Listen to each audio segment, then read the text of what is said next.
Yannick Laurent, donc je suis en GAEC avec 4 associés qui sont principalement des membres de ma famille. On a une activité d'élevage avec 200 truies en esseur-engraisseur et à peu près 270 vaches laitières à la traite. Nous, si on s'est penché sur la méthanisation, c'est dans un premier temps pour une question de diversification de l'activité. On embauche à peu près 6 personnes qui travaillent avec nous au quotidien. On a fait le choix du salariat plutôt que de la robotisation pour notamment accompagner la transition en retraite de quelques-uns de nos associés très prochainement.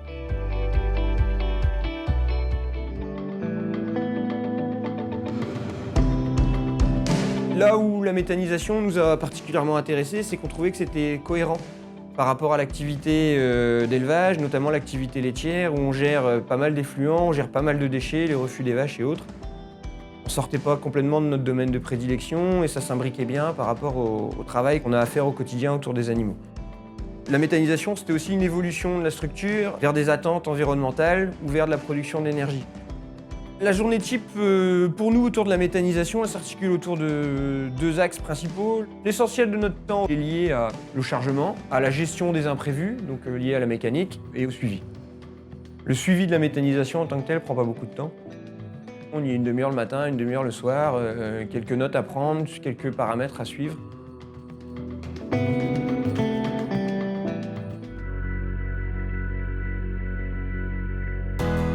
Globalement, ce qu'on peut constater déjà, c'est qu'il y a une valorisation des déchets.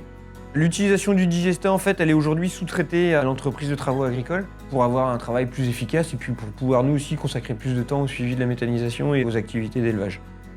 On a déjà constaté que le digestat nous avait apporté une vraie plus-value sur la gestion du pâturage, par exemple. Il y a un certain nombre de tests qui sont possibles, donc on le fait analyser plusieurs fois par an pour connaître sa valeur agronomique, tout simplement. Son efficacité est soumise à l'utilisation qu'on va en faire, quoi.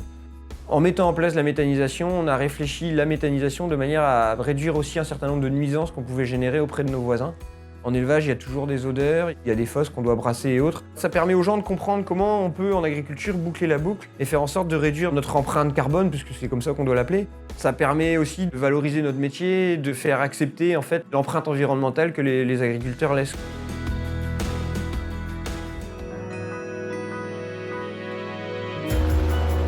C'est important d'être accompagné dans ce projet-là, parce que ça demande du temps. C'est clair que monter des dossiers, c'est long.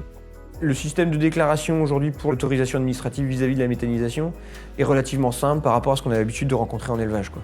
Pour le financement, nous, en fait, on avait sollicité assez tôt nos banques. On a construit le projet avec eux.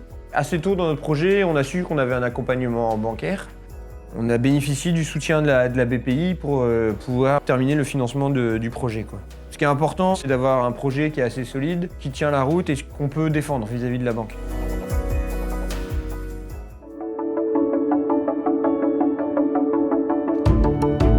Dans la construction de notre projet de méthanisation, on a rencontré des difficultés liées au choix de la valorisation du biogaz, cogénération versus injection de biométhane.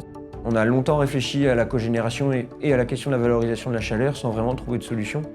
L'injection de biométhane s'est un peu imposée à nous aux portes de Brest. Il y avait des consommateurs importants près de chez nous, des réseaux pas trop loin. Ça a été favorable.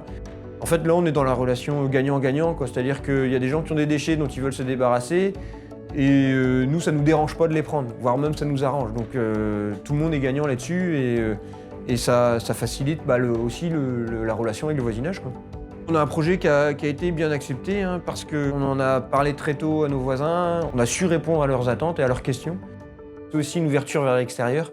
On se rend compte que ça nous ouvre des portes vers des gens d'horizons un peu différents. On va quand même faire des économies sur les intrants extérieurs, les engrais notamment, sur lesquels on va forcément réduire notre consommation. C'est un bilan positif par rapport à la méthanisation.